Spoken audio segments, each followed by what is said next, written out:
Skielge en Vlielonjuster. Het begint maar al betier te snijden en het bleef ik snijden. Daarbij stiet er een hudde wien uit het Maat-Eersten waar dit zwaar het versnierduin van soms al een hele meter heeg. Een bijzonder fenomeen, zei heel maart, veroorzaken door een deelslaggebied op de grens van zee en loon. Dat is een kustfront, zat we zeggen. Dat komt vanwege het zeewetter, een koude boppenlucht, koude ongeveer van lucht in de onderste luchtlagen en dan op de grens met het kustgebied en het zeewetter ontstaan de grote temperatuurverschillen en dan heeft een gebied maar sneeuw en dat blijft dan vaak 24 uur lezen. En dan valt er een pak sneeuw, dat heeft meestentijds in dik winterwaar, midden in de winter. Van maart is het toch wel vrij uniek. In de peeroerentijd valt gemiddeld een centimeter of 10 sneeuw. In de buien is er betiden meer zicht, verder valt de oerlijst daar.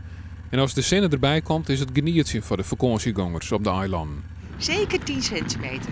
Het was heerlijk. Het was helemaal super.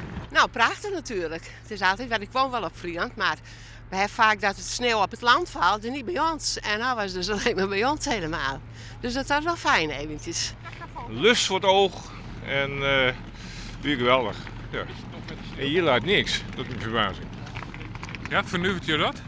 Ja, want de auto moet even ophelpen. Die mag aan het maar dat valt nog mij. De winterse omstandigheden van deze maanden vormen een groot contrast met Vlinier. De gemiddelde temperatuur bloot tot notenstekken op 5 graden, een graad lager als gewoon, en meer dan 3 graden verschil met 2012.